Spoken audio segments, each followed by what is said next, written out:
Hey there, it's Jenny, and I am here today to share with you how I planned in my Memory a Day BUJO. You got a quick look at some other weeks there in the past, and we are going to get started. I'm going to do one of my really basic layouts because I had an idea for something that I wanted to do. So I'm drawing 6 columns across, 3 on each piece of the or each side of the page. And first I slipped an ink pad underneath the left-hand side. It can be very difficult to write, especially when you're sort of at this place where you're at the very beginning of a journal. And so adding the little ink pad underneath gives me a little bit of stability. So I'm simply drawing my lines. They are approximately 14 centimeters tall by 4 centimeters wide, give or take. It's just really depending on the dots, right? So I'm getting pretty close to that.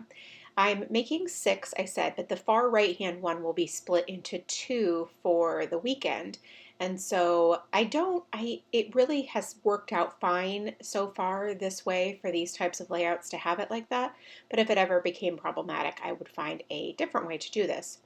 So I write first in pencil so that I can do any stamping that I want anywhere I'd like, and then I don't have to have the dark lines going through it. I really enjoy having the dark lines. If you watch any of my other videos, you know that I really enjoy the contrast with the dark lines. Now I'm going to use these, they're sort of like a wildflower or weeds stamp set from Coco Daisy. I will link you up below. I really love it. I just hadn't figured out a way to use it yet that felt really super creative to me, and I wanted to do that. So I've pulled out a bunch of different stamp blocks and I'm just putting some of my favorites on here. And then I'm going to use the black VersaFine ink and stamp across the bottom. Now keeping in mind that I still have that ink pad underneath on the left hand side so that I have the best surface for stamping on this side, because keeping in mind it can be very difficult.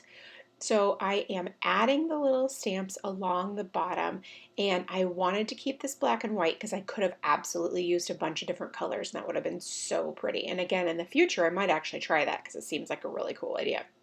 Anyway, so I'm adding these stamped across the bottom, and I want them to overlap the lines a little bit. Actually, I had hoped these were a little bit taller, to be honest. Now, of course, I could have started further up from the bottom, but I didn't. So I'm just creating a varied pattern across the bottom with these different stamps. You can see that I have chosen like 5 different stamps or whatever, and a couple of them I'm repeating and trying to vary it up so it looks a little bit more random than it looks like, oh, that was super planned and we're just doing the same ones over and over again. And like those 2 shorter ones, I'm sort of tilting the second one to just give it a little bit slightly a different look, or I sort of envisioned it being like blown in the breeze, that kind of thing.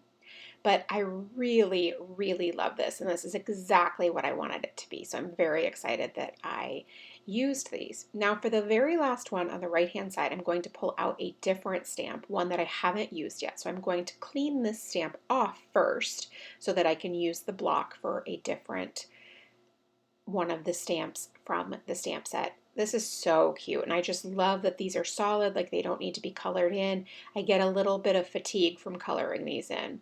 And then I'm just adding those right down there. Oh my gosh, I absolutely love how this came out. That's exactly what I was hoping for. So now I'm going to use my Papermate Flare pen to draw the lines following the pencil lines that I have already done. I had sort of envisioned that I might not draw the bottom line in at all, like I might just leave it completely blank. However, the more that I kind of look at this as I'm drawing the vertical lines, I kind of feel like I need the bottom line, just in my own opinion. Obviously, everybody can have their own opinion on that, but I really felt like I needed a little bit of that bottom line, so I decided to just go ahead and add it in those blank spaces. And this worked out great because those stamps are all basically fairly full black lines, so it looks pretty good. You never know how that's going to go.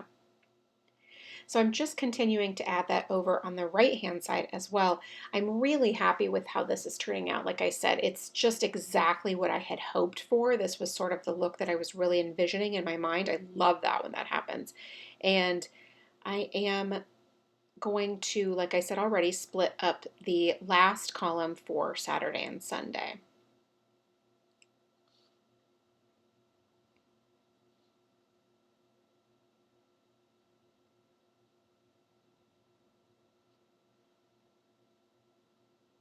All right, so now I'm going to stamp the dates across the bottom. I want them to be fairly close to the bottom and in the center, and I'm using this stamp set from Cocoa Daisy. Now keeping in mind this is February going into March, so I'll stamp each one, clean it off, get the next date. That's why stamping dates can be a little tedious, but look what I did. There's not 29 days this year in February. So I'm kind of putting that together right now, like as I'm cleaning that stamp set off. So I'm gonna have to go ahead and pull out my handy dandy trusty Carpe Diem sticker so I can cover that up.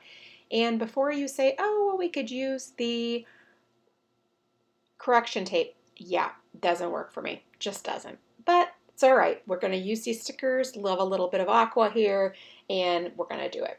So that is it for me this week. Thanks so much for stopping by and watching. I really do appreciate it. If you have any questions, please leave them in the comment box below, and I will do my best to get back to you. Thanks so much, and make it a great day.